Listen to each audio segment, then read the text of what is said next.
Do you want more success, more growth, more results? Then it's time for the Boundless Success Accelerator from the Modern Observer Group. This isn't your average coaching program. It's where top performers come to dominate. Weekly group sessions, on-demand coaching, a community that's got your back, and a power-packed library of tools to supercharge your business and career. No more excuses, no more waiting. Get in, level up, and start building the life you've been dreaming about. Visit us at modernobserver.com/boundlesssuccess to join today. Let's get you to the next level.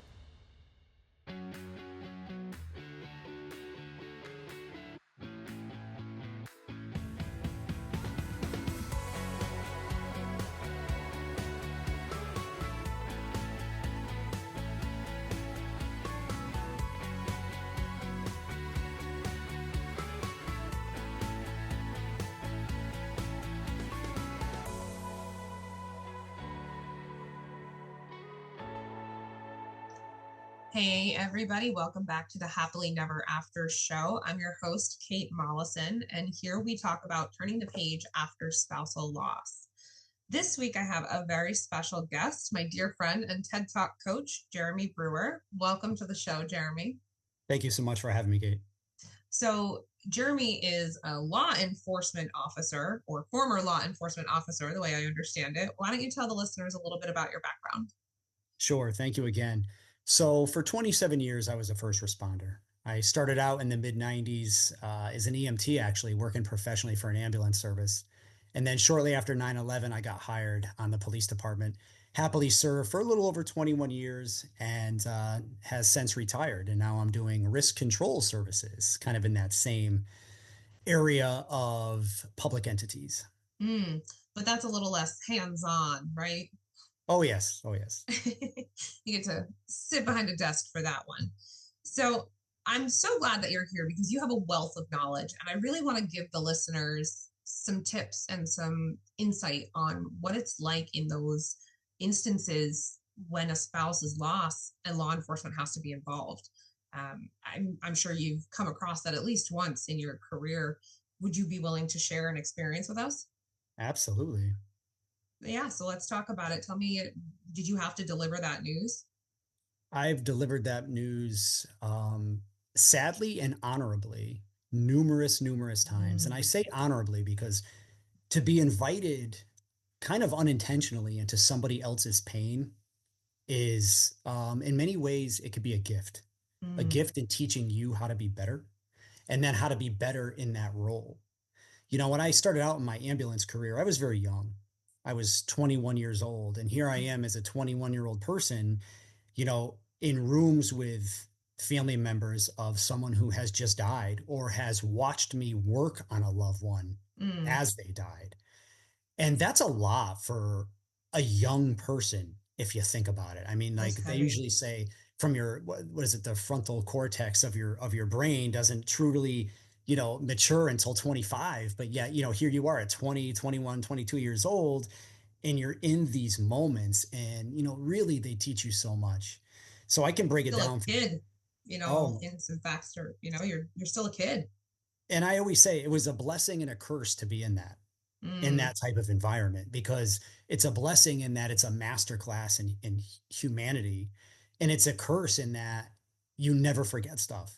yeah. You never forget stuff. We talk about that vicarious trauma piece, and that is such a big issue with law enforcement, with fire, with EMS, with corrections officers, with all those Sure. things. Because even if it didn't happen to you, you were there.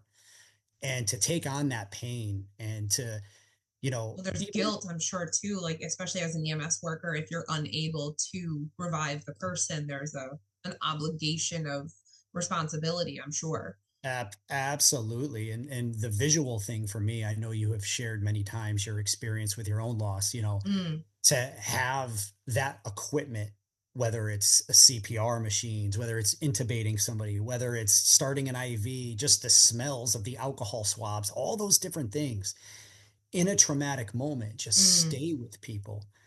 And I'll Smell touch is a very strong trauma trigger. Yeah. it Fascinating. is. And this is one of the reasons why, and I'll dive into this deeper as we move on, but this was one of the reasons why I never wore cologne if I knew I was going to make a death notification, Oh, wow. right? Because if That's I really walk, smart. yeah, you walk into somebody's house wearing a specific cologne and deliver bad news. How Now did all of you a come sudden up they're in a with that? That shopping just mall. dawned on you Oh, one day? uh, Wow. it came. So here's something kind of funny. I had a girlfriend years ago who completely broke my heart, right? Hmm. But she had this perfume that was kind of unique. I mean, it was really unique. I couldn't even tell you the name of it, but it was super unique. Okay. And I went like maybe 2 years without smelling it. And all of a sudden, I walked by somebody in a shopping mall. Mm. And again, that smell And trigger it brought me right back to that. It was instantaneously. like, oh, I loved her. Oh, Oh no. right. So I know like this is a little bit lighthearted, but I never wanted to be that person who anytime, because I try to smell unique. I try not to wear the same colognes everybody wears, right? Hmm. So But the insight that you have and like the capacity to take that bad experience, that personal experience, and go, oh, I want to make sure I don't do that for people. Like that's yes, incredible. And huge shout out to you for that. Like for those of you listening in that sphere, like don't wear cologne. yeah, don't do it. PSA, don't wear cologne. So there's little things I learned early on. So this is the interesting transition from EMS to policing. Mm, In EMS, we're pretty good at if somebody died in a house before the family would come and view them at the house. And this usually went for, let's say, somebody elderly, because if somebody was younger, usually they always got transported to the hospital, right? yeah. But if you had somebody, maybe 75 to older in their house and they died in their sleep, what we used to do is we would adjust the person in a Mm. bed with a pillow under them. We'd bring So it the looked a little bit blankets more up natural, like they and were we would make it, sleeping. it didn't matter how they died, as long as it wasn't, let's say, suspicious or the police were going to, get involved. Right, right, right. But if it was just somebody passed away, it didn't matter what position they were in, we repositioned them. That way the family would come in and remember, kind of how Wow. they were. That doesn't get translated to law enforcement. So I Is that started, best practice or is that just something that your particular team did? honestly, it's just what we did. Mm. And It's such a this goes back to beautiful mentorship. way to create intentional memories for families, like to reduce trauma. It's about trauma reduction. And the fact that you have the power and the capacity as these law enforcement entities, as these public servicers, you you can affect that. And I don't think I realized that, but my condition wasn't, preclusive to needing law enforcement in that capacity. But I think about suicide or murder or those types of things. There's already a level of trauma there when your Yeah, loved one passes away. How do we, within the parameters of the law, of course, right. do trauma reduction at a scene? And you have to, so this goes back to the importance of mentorship, the Mm, importance of leadership, right? When I was younger, I had older people that taught me this stuff. I didn't just wake up organically one day. I mean, there is a certain level of to your personality that has that sure. level of humanity, but I remember, people that were in the business a while going, hang on a second, let's pump the brakes before the family comes in. Let's do A, B, and C. So it was And learned behaviors, then passed down, absolutely. grandfathered kind of. So I brought that into where I was working as a police officer when I would have a situation where, again, it wasn't, death investigation stuff. It was more Mm, somebody passed away and the family was going to be there. If so, let's say, let me give you an example. And this goes back to and I had hundreds of these cases, but this is mm, the one that kind of comes back to me. We had a suicide of a college student. Uh, mm, Young woman had some struggles. She was living in a sorority house with some sorority sisters, off campus housing. And one day she went down into the basement and she sadly took her life by hanging herself in the mm. basement. So one of the roommates came home. She went to go do laundry and found her roommate Oh, hanging in the basement, if you can even imagine, right? no. So we get there and the investigation is taking its place. As part of trying to save her, the fire department had cut the rope, so she was on the ground at this point. Mm, The investigation was what it was. They called her death in the basement. hmm. So now, before the medical examiner's office comes to collect her to take her to, where they have to go here in Connecticut, the father shows up on scene. Somebody Oh had called the no. father. And I remember very vividly, the father was like, no, this is my daughter. And I'm going to see her. I don't care. I don't want to hear crime scene. I don't want, and that's the thing about it. People don't want to hear about policy and procedure. They don't. Right. And like, that's the biggest piece where we in law enforcement and I'll give you a nursing case in a second, but like as medical professionals, as police officers, as firemen, this is oftentimes what I call transactional. This Mm, is transactional for us. This is another situation. And I know you know this better than anybody. That may have been another situation for them, yeah. but it certainly wasn't another situation for you. And I'm like shaking. I can so relate. So yeah, when Craig was in the trauma bay, I like fell to the floor and like crawled through the nurse's legs and was like clinging on to him. And the security guard comes over and is like, "You have to get out." And I was like, "Screw you, my husband's dying." right, And then right. I And like you, swore at the nurse and he threatened to remove me. And I'm like, "He's literally dying and you're yep. threatening to remove me." And It's just it's that lack those, of awareness to what's going on. I was yeah. just another obstinate, And insubordinate problem. we get complacent in that. And that's one of the things from a training perspective. This is what got me into training back in like 2017, because I was like, everybody's missing the human factor. They're missing the soft Mm, skills, which is actually what was giving everybody a bad reputation. Really, it was the soft skills, but that's a whole nother conversation. So the father gets to the door and he's basically trying to muscle his way into this basement. mm, So I said to him, and the funny thing was, I was a lowly cop. I wasn't the sergeant. I wasn't the chief. I wasn't the person. I was just like, right? I'm the boots on the yeah, ground guy. Oh, you can mm, always count on your boots on the ground people. So true story. I go to the guy and I said, can you give me 5 minutes? That's all I'm asking is for 5 minutes. Because I knew in 5 minutes, I can make that scene look a hell of a lot better than what he's about to walk into. Mm. And So he we was went up. receptive to it. So I went to the uppers on scene, the lieutenant and stuff like that. And they knew how I rolled. They knew who I did Sure. things. And I said, it's funny because I called my lieutenant by his first name, which usually we don't do You that don't stuff do. in a professional environment. But I remember I said to him, I said, Tim, can I grab her pillow and her blanket from her bed? Because the rope was so embedded in her neck. And that was part of the Mm, investigation from the ME's office. I didn't want the dad to see that. yeah. So what we did was we put her pillow, we got her comforter, and we made it look like she had just fallen asleep on the basement floor.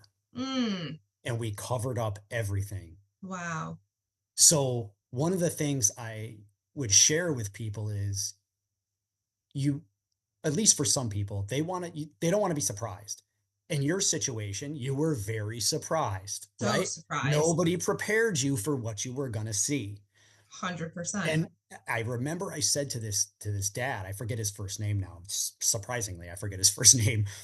Um, I said to him, we're going to take you down. We're going to go down slow. And I walked him through. I said, we're going to get to the bottom of the stairs. You're going to take a right. You're going to see Right. her. Kept him grounded, Yep. I kept said, him you're going to present. see her on the ground. I said, we do have her pillow and her blanket. She looks as though she's sleeping, but just be prepared that when you take that right, that's what you're going to see. That's And awesome. yeah, It's such a different experience than just being like raced down a hallway to just bam and assaulted that with and it's a funny. cacophony of people doing all the things. And And when the first time you shared that story with me in the coffee shop and the first time I read it, I remember thinking that exact thing. Like nobody said to you, this is what not a time. word. And I don't And the know if you social just worker who was at the hospital was very obviously green. So like I got it to the emergency room and I arrived before Craig did. And then because obviously I'm in a kerfuffle, they put me in yeah, a closet to make me be quiet and not distract other people. That should yeah. have been my first clue that something was wrong. Oh, you could probably look back on that thing all Oh my day. God, when you remove the person from public, something's wrong. Like if you have to put them in another room, something's wrong. Yeah. So we do that. So And the social worker comes in and she was like, "Is there anybody you want me to call? It's going to be okay." And then she's like asking me questions. And I'm like, "Lady, no, go away." Like, I'm sorry, are you married? No. Do you have children? No. Then respectfully, get out. Like, and I showed her the door because it was just hurtful, not helpful. Yeah. And I Hurtful, can not remember, helpful. so And it so is, the dad, oh my God. oh yeah. And then there's things you don't imagine. So like this is a sorority house, okay? So it was like a ranch. But anyway, I have to ask, so do you think, playing devil's advocate, for some people to go to that extreme of altering what happened, the truth, in that mhm. first impression, do you think that there's ever a possibility for people to react negatively to that? Oh yeah. Oh, Have and they? yes. Have you experienced that? Oh, 100%. And this case kind of goes there. So Okay. so this is one of those things where again, when you do certain stuff, you're always kind of taking a little bit of a chance. But can't we be honest with ourselves and say with grief and with trauma, you're always taking a chance. You're Mm. always taking a chance because you can think you're ready for information. You could think you're prepared to see what you're about to see. And even if somebody told you the situation with Craig, until you see it for yourself, like you might. So it's always Yeah, hard to say. sure. So the dad walks into this house, and before he even goes downstairs, I see his eyes looking everywhere around the living room. And of course, there's beer cans, there's bongs, I mean, Mm. just he's already doing the math of the sorority house. You know what I mean? So you're Yeah. kind of like, ooh, did I miss it with that? But so I specifically said to him before we walked down to the basement, I said, I'm begging you. As I remember, I said, I'm begging you. Yeah. I said, I'm begging you to understand this is technically a crime scene. I said, so you can't touch her. Mm. You can't move her. Like it's still, and he was like, okay. Right. And I'm like, okay. So we get to the bottom of the Okay. stairs. We get to the bottom of the stairs. He takes the right. Mm. And listen, this is like almost like This is palpable. I Like, haven't relived this in a really long time. So he so she has like a full name. Like I'm just going to make one up. Like someone's name is Rebecca, yeah. right? He does that dad thing that he calls her by her like name Mm. that he calls her, right? Mm.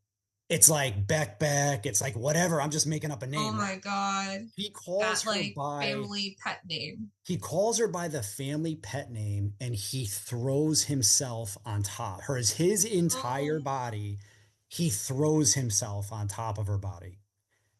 And Mm. I Poor man. I listen, I lost it.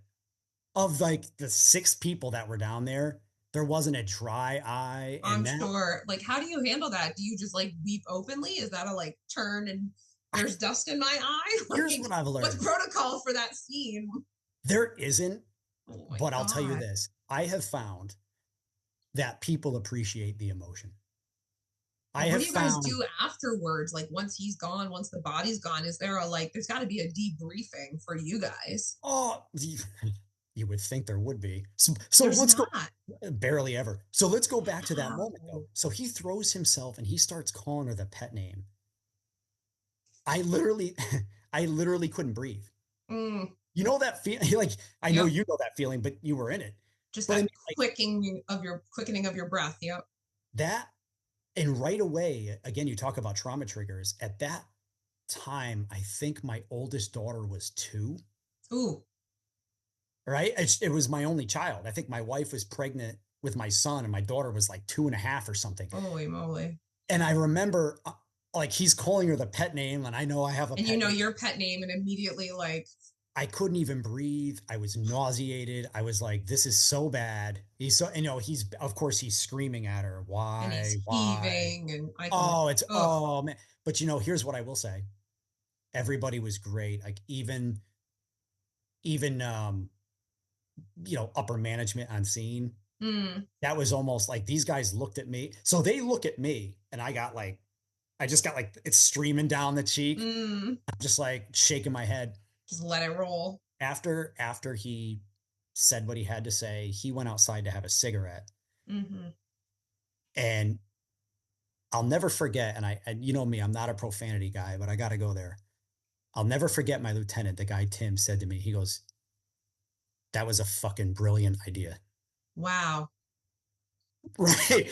Because he was like, to give him that moment, That closure, that closure is awful and even is as painful. traumatic as it was, So that now you go, that trauma was so much better, for lack of a better phrase, than to see her sprawled on the floor with a noose around her neck, embedded in her neck. nobody wants to see that. Nobody, especially nobody wants to see their children that way. It's horrific enough to see anybody, but your Oh, child, to see your spouse, your child, like, it's yeah, nauseating, exactly. Exactly. Because you'll never forget it. Let's be real. You'll never burned into forget my it. mind. Yeah, like Now watching imagine, Craig with the chest compression machine. nope. That is an image that I could like paint pictures of in my sleep. It And is when you described it to burned me, in my memory. and when you, and this is again where that vicarious piece comes in, when you described seeing that machine for the first time, I've seen that machine 1,000 times, right? So it brings me right back to even in my scenarios, like it's like freaking awful. So here's the back end of this story though. Well, let's go back. Imagine if I'd been wearing cologne. Oh, I'm I just those little moments, right? yeah. So we get to the end. We get to the end, and the father's outside having a smoke, and now we're waiting for the medical examiner to come body bag the whole 9 yards. Yep. And now the dad and I are just talking like two dads, like two guys. And he was on that roller coaster of I remember he said to me, there was no way you were going to stop me from going into that basement. Like there was no way you were going to stop. And I was like, I hear you. Right. Like, You're not wrong. so I actually walked through what we did, you know what I mean? Like, Yeah. and he appreciated that. And then he started writing that emotion of, I kind of wish I didn't see that. Like, right in Sure, those sure, sure. moments, he It's was the like, reflectiveness as he's processing it. And I think how men process information is different than how women process information. So the fact that you were able to like analytically kind of bullet point through what was happening, I don't know that I would have been able to hear that. You know, yeah. I don't And know. so It's just interesting going, the gender perspective. I think about it from the widower perspective as we're encountering these scenarios. Just I don't know, my brain works yeah, weird. well, so each different, each different situation has its own roller coaster, right? Mm, So let's say this. So seeing a body bag is another trauma hit. mm-hmm, So you have, this has been my experience in all this work I've done. Somebody can come to terms with, okay, somebody died in the other room, right? mm-hmm. There's a, like, is in simple terms, there's a dead body in the other room, whether it's a husband or whatever it might be, right? Sure. And I have learned that the second trauma hit is the body bag, because the body bag is, it's like seeing a casket. It makes it Yep. so much more real. Yep. And I've had so many people say to me, I did not expect to have that reaction when I saw the body bag. Mm. So again, you start to learn. So now that became the next step Was with remove him families. from the situation. So there wasn't that. Before we move them, let's talk to the wife. Let's talk to whoever's here in the house. And I would say to people, listen, it's been my experience. This is heavier than you might think. So if you want to see it, you can stay. If you don't want to see it, let me know and we'll wait till you leave.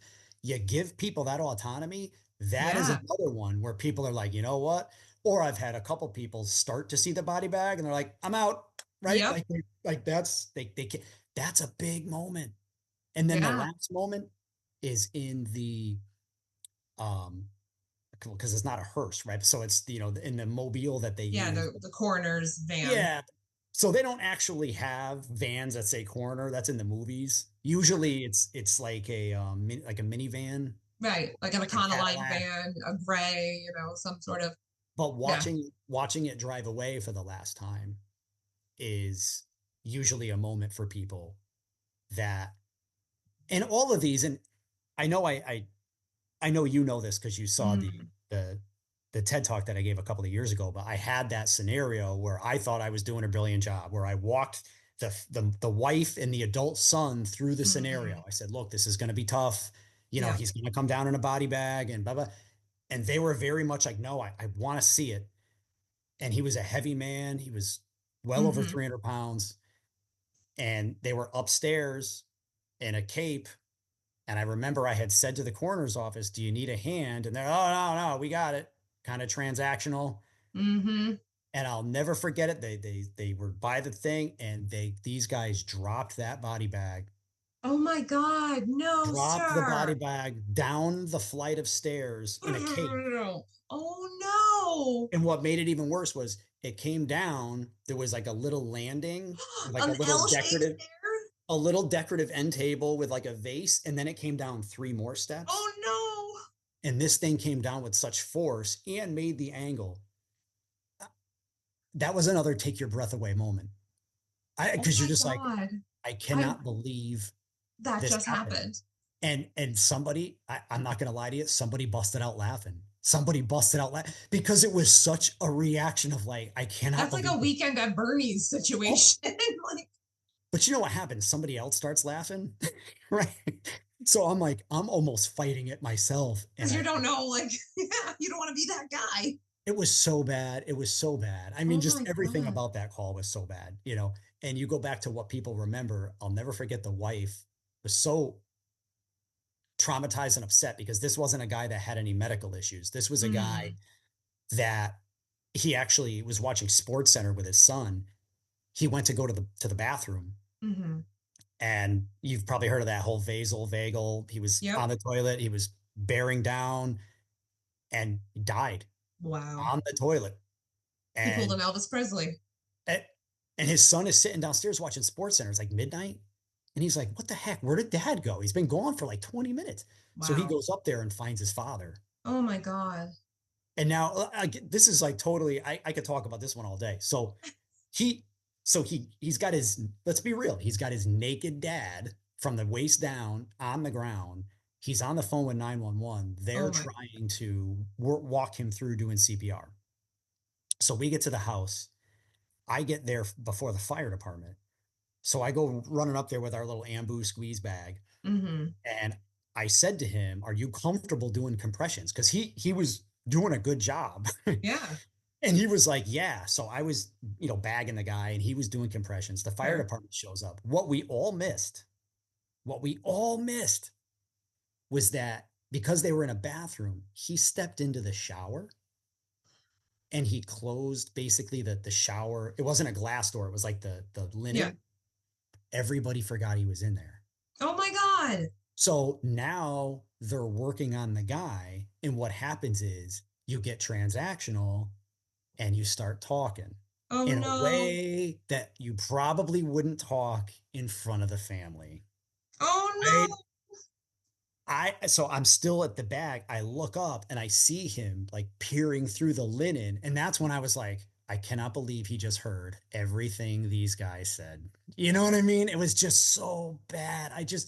Everything about that situation. But you know what? There's I've no taken trauma more. reduction in that moment. Like there's nothing you can do. Oh, listen, and this was like, probably now 14 years ago. But Wow. I've taken all of those things Sure. because, people say, "Okay, what do you do with it?" And that's where the training came in. That's where the trainer in me started because I saw these things and I'm like, "Man, we Mm, could do better," because this isn't like something we can't change. There's something, it's one thing to go against Congress. It's one thing to go against all that. This is stuff we can change. totally. People just needed to be aware. And it's almost like your reaction to the cologne. People, they just weren't aware. They didn't even think about it. So now it Totally. became, you know, that that type of role. And that was the role that I took on in the police Mm. department. So It's it's I ended wild, up, like the perspective I have talking to you, and I replay my own situation, right? Like yeah, from the phone call from the doctor, and like kudos to him because he was cool as a cucumber. Like yep, I'm working, multitasking on the phone, and I had to what? And he had to repeat himself like three times before it's, and then I was confused, and he's still talking, and it's like my brain's trying to catch up, and yeah, he was almost too calm. So I think about that. And then I think about how the emergency room, they were like, we don't know who you're talking about. And then I'm freaking out. I'm trying to call people. And they could have handled that better. And the social worker, and then the doctor, and the social security guard. And like the nursing staff after he died were pretty great yeah. as far as I remember. But up to that point, like there's so many points of intervention now that you point this out where I'm like, holy crap. Holy Yeah. crap. And Yeah. mine, yes, was an emergency. But then I think about extrapolating that to crime scene, suicide, murder, school shooting, Yep. domestic violence, any of those types of scenarios where there is embedded trauma. You have the power to reduce it, to Oh, funnel, so to much. filter it. Like So the much. law enforcement entities, the public safety professionals have power to be empathetic. People people never uh, people never forget how you left them. Mm. People never forget how you left them. People will remember you. I've had people say to me, "Oh, don't you remember me from like?" And they'd be like, "Oh, you arrested me for drunk driving 10 years ago." And I'm like, you know what I mean? Like, Join the club. No. right? Like, so people, yeah, right? Like, I don't know, but people remember when you have an impact in their life. And I used to always kind of almost repeat that to myself. So if I was going on a call where, I mean, it's a different on a death notification because that would take, I would have to go to a place Mm. emotionally. And I remember I used to play a certain style of music. Um, a guy named Jacob Collier. If Mm. anybody's ever heard of Jacob Collier, he's an amazing musician, but there's just such a 4 heartbeats per minute with his music A that, regulation, yeah, that really regulates you down because you don't sympathetic nervous system know. regulation. Holy moly. Because I've had reactions of, I've knocked on doors while people started laughing. I've knocked Wow. on doors where a woman was holding a dog. She opened the door, she saw me and fainted. Right? Like she didn't even know I was there, but she knew why I was. And this is the whole thing. Oh. People know. People know, especially if you So show some up. of the stuff we see in the movies is true. Like it's some of this stuff that we're like, that can't be real. Like, nope, this is real. This is This what is real. what's sounding like. I've had people start breaking stuff in their own Wow. house. So now what do you do with that? Right. So now you're just kind of like, I don't want like, So how do people, obviously we're in our own trauma and we don't necessarily have the capacity to kind of see the forest through the trees. But if you were to put stuff out there for just awareness, what are some things people in those situations can do to be helpful, to expedite? the biggest mistake people make, and I've made it a million times. And when I say, when I give any of this information, know this, I've done it. Mm. That's how I've learned from it. We unintentionally make a lot of trauma and a lot of pain about ourselves. We think Mm. we're helping and we're not. Not everybody likes to be touched. If somebody's a hugger, maybe they want to be hugged, but in that moment, you don't know. So you might want to say, "Can I hug you? Would you like a Mm. hug?" Actually giving somebody some sense they have control. Because if they're in a situation like you probably were, you had zero control. Zero. So now if somebody gave you a sense of control, even if it was, "Would you like a seat? Can I get you some water?" Like, Yes. just give me the chance to So have a much of decision. empathy is putting the power of choice back in the person's hand. When we and so I'll go from this from a couple different angles, right? So I always say from a law enforcement angle, Mm. slow down, right? You have to get answers to stuff. So you set it up the right way, right? I have Mm. to ask you some very difficult questions. When Mm. you're ready, I really need your help to answer them. You know what I mean? When Yeah. you're ready, can you answer these questions? These are going to be tough questions. Because what happens is I Mm. might come up to you. I don't know you. I don't know your husband. Let's say your husband passed out. Oh, has he got a drinking problem? Is he taking pills? Mm. Right? Like, Like Craig does was a he big take guy. Like, health oh, he's a big medication? dude. Like, yeah, Like you got to there's really assumptions and biases, and e- yep. exactly. So you got to be so cautious of how you're asking the questions, but you can also read the person.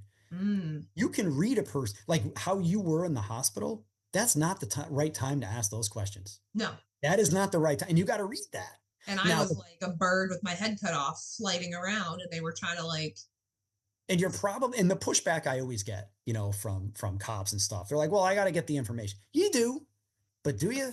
I you mean, get like, more really, like, flies with honey than with vinegar. especially if you know. So, like, if it's somebody they're still working on and they're trying to save a life, it gets a Mm. little bit more murky because they're trying to save a life. But if somebody has died, slow it Slow down. down. Nothing else is going on here. And no one's going to be able to remember and give you the right information Sure. when they're in that space. So again, giving people that autonomy, giving people time and space. Here's the big one, and this is so hard for everybody, and it's so hard for me because I'm a talker. Being quiet. Ooh. Being quiet is so powerful because you're giving all of the time and the space and the energy and the emotion to the other person. If they want to talk, they have it. They don't have to fight you for it. And if you stop talking, you stop saying stupid stuff like, you'll get over it. You'll get back out there. At I least they're remember in a when my better place. grandma They're not died. suffering anymore. Yeah, yeah, yeah. Well, they're not suffering. They're They're not with in pain God. anymore. They Hey, wouldn't listen, want you to be sad. you could be as spiritual as you could be, right? Like, I'm not saying I'm not, but to tell Sure. somebody they're with God when frankly you don't know, I mean, maybe spiritually you believe that. And Great. It's not your place to, it's especially not not in your that place. setting. Like And read the most room. people, honest to God, most people, and I'm sure you've experienced this in your own life, they're just trying to be nice. So there's Sure. not like an ill will. There's not like any But in kind of, that moment, as the griever, I will say every single time someone started a sentence with at least, I had to physically fight the urge to throat punch them. yep, yep. Like, So don't you ever start a sentence with at least. so if you're a family member, if you're a friend, just sitting with someone, Mm, maybe mirroring, if you're sitting across from them, mirroring the body language, how they're sitting, and just being quiet and fully present. Being mm. quiet and fully present means you're not on your phone, right? Your Ah, phone is away. You're there maybe with your hands clasped, with your head down, and you're just listening. And the big mistake people make is, well, let me know if there's anything I can do. oh, How about just do it? How about right. just go to the kitchen, get a glass of water, or if you know someone's a tea drinker, just make a glass of tea, One bring of it the to the best things person. you can do. And it's Just one of my favorite things that happened after Craig died was I called a neighbor and she, we hung up and the next thing you know, within the hour, she's at my house with yep, like plastic silverware, plastic cups, paper plates, and like 4 large pizzas. She's like, don't worry about dinner. Kids are fed. Like, what do you need? Here we go. And she sat with me. She yep, just anticipated that we weren't going to want to wash dishes and anticipated that it was like yes, 3:30 in the afternoon and I was in no place to even think about what I was going to feed the kids for dinner. It, like it was still a Tuesday, it was still a school night, it was still a yep. rhythm for the kids. And she just swooped right in and took place where I couldn't. So that's great advice. When What I do was we do as the victim, for lack of a better word, to help law enforcement in these instances, whether it be the family or the support person or Yeah. spouse or whatever? How do we help So get let me just follow up on one thing about yeah. food because I learned something interesting about food from our high school's principal. Mm, So in 1 year, we lost 5 students mm. at our high school for all different. One was murdered, one drowned. I mean, just bad, Oh right? my God. She was masterful at this as a mom. And because she had been a principal for a while, she didn't ask. She just brought food, which I thought was great. But she brought individually wrapped sandwiches so they could store them in the fridge because if Oh, somebody brings pizzas, it's going to go bad. It's hard to store. If smart. somebody brings sushi, you know what I mean? Like it's a little bit tough, right? But if you bring individually wrapped sandwiches, it might last a little longer, whether you freeze them Great or put them in piece. a cooler. So something along those lines, The instead other of a thing I huge sheet of learned to pasta, do, because right, how yeah. many people they do the casserole, it's hard to store, and then you have to. So that was the whole thing about the sandwiches. I love that. One of the other things that we did, I think it was like a couple days in, was someone ordered us Chipotle catering. And so Yeah. it's all your meat in one container, all your cheese and so like it's all self-served and you could pick at it and eat as much as you want. And it was kind of like filling, covered all the boxes and self-contained. So that's another great suggestion. Um, So as we'll call it the victim, yeah. as the person who's on your side of this. Couple things I would say. Try to understand that we don't know any better. Mm, Try to understand that we're trying. Even if it doesn't come across that way, like most people are trying, most people are massively uncomfortable in pain, mm, massively uncomfortable in pain. And I've had coworkers over the years that say, I don't know how you can stand to be in that house a second longer than you have to because wow. it makes people uncomfortable. Advice I would give is let them know you need to do something at your pace. I'm trying, Mm. like, I want to help you. I need time to process this. What's the most important thing you need right now? Oh, Right? I Like, love that. so if you were to give, If I I had a might little clarity in a what little bit of information clarity. was sourced, I might have been able to like filter information. Right. And I it's love so that. if you said to me, I'm in so much pain right now, I can't even think. Okay. You know what I mean? Like, so Yeah, that tells me, okay. And great. then We'll circle back. Yep, I that's would good. I would And then always teach our people, don't leave that door too wide open. Say, can I touch base with you in an hour? Or are you talking like tomorrow morning? Like that might there you be, go. But it's still the power of choice. it's still the power of choice and you're still getting the answers you need or want. Um, you know, it's just tough because people are always going to, because they get transactional. Mm, And I think that's the thing. Understand it's not personal. That's the thing. right. It's Which is not, a it's hard not thing to personal. hear because for us it's very personal. Oh yeah. So it's a weird juxtaposition to be in that it's not personal because you're just doing your job, you're not taught any better, it's a learned behavior and awareness thing, but it's so personal and it feels instinctual. For at least for me it did. It felt, I was like, why? Common Right. sense, right? And So then sometimes, so bringing, so I like where you're going because sometimes bringing your reality back to me is smart. So mm, if you were to say to me, I know you see this stuff every day, but this is different for me. like this is a lot. That it's Yeah. kind of like that A slap, like, slap in the oh, ooh, face. yeah, Right. like it She's kind not of just a brings you back. number, like something's going on here. Holy Yeah. smokes, you're like, holy smokes, you're right. You know Well, what I I'm mean? sure it has to be to a certain level of like cognitive protection that your brain just like Like, right. filters it down and shuts it down and makes the emotion out of it, you know. And to be Because it, honest with you, Kate, this is a tough conversation to have because it mm, almost is like, like the victim shouldn't have to think this way, right? right. But the victim shouldn't have to have a skill set to deal with us, right? But I'm glad It's a it's mutual awareness, right? Where like for those of us like me who are type A's and just need to get stuff done, it's going to be like, all right, let me do whatever I need to do to get the police the hell out of here because like, yeah. And right. so I will expedite that if you tell, but I can't, it's, you know, shooting fish in a barrel. So you got to just reach in my brain and grab one thought. So the Yeah. capacity to say when The everything is so overwhelming, like I can't, yeah. what is the most important thing you need from me? Like what a powerhouse statement that I could have had in so many instances that would have created instant clarity, instant space, and then the obligation comes back the other way. Whereas the law enforcement, you guys have that training and that empathy to slow down, to ask questions, Yep. to really set the tone for how this is received. Well, you know what's a troubling or what's difficult is sometimes information, depending on how the person died, sometimes it can't be given.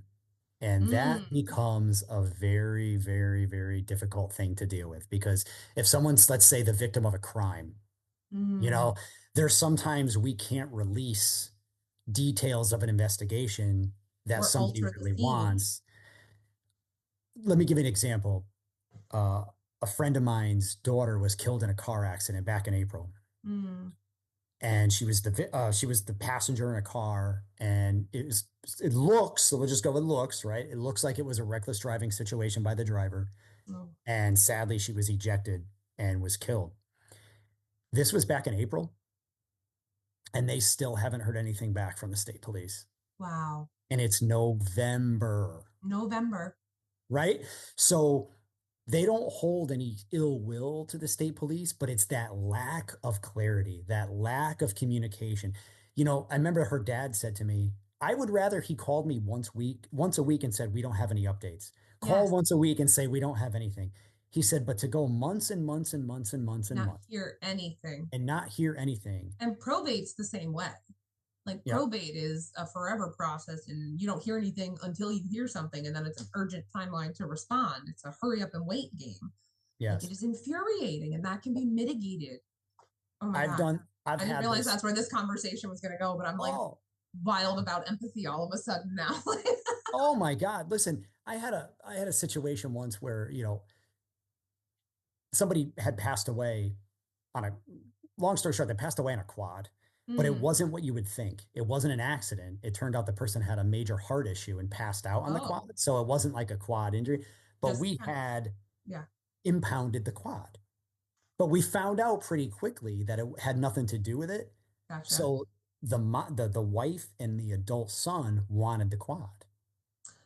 And they kept calling me because let's talk about trauma. That quad was a moment Yeah. for them because their dad, their husband was last on that quad. There Yep. was a lot of emotion behind that quad. Tangible items hold a lot So of emotions. it was clear in the report that it was nothing to do with an accident. It had nothing to do with the quad. So the wife kept calling me and she was like, "What's the story with the Why quad?" can't I have it? So I'm calling our detectives and I'm like, "Hey, when can the wife get the quad?" "Well, it hasn't been closed yet." I'm like, "All right," but I'm like, "Do you need the quad?"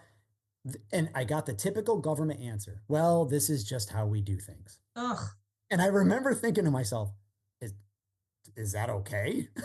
Right. right. Just because it's the So way it's we just, always have done things doesn't mean it's it's the like, way we should it's continue to been, do things. yeah, it's been 8 months since they've had that. I'm not talking next week.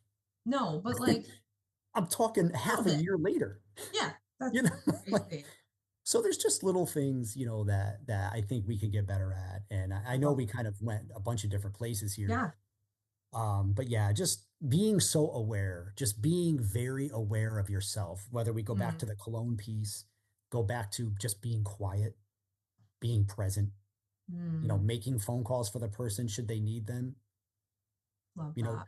and instead of just calling people to come to the house, how about your permission? Would Yeah. you like me? I remember I had an incident once where the neighbor came running across the street. The neighbor came into this lady's house and she was cool with her neighbor, But but she like was like, just let yourself in the she's like, house. get the hell out of my house. She's like, and she said it to the woman, like, why are you here?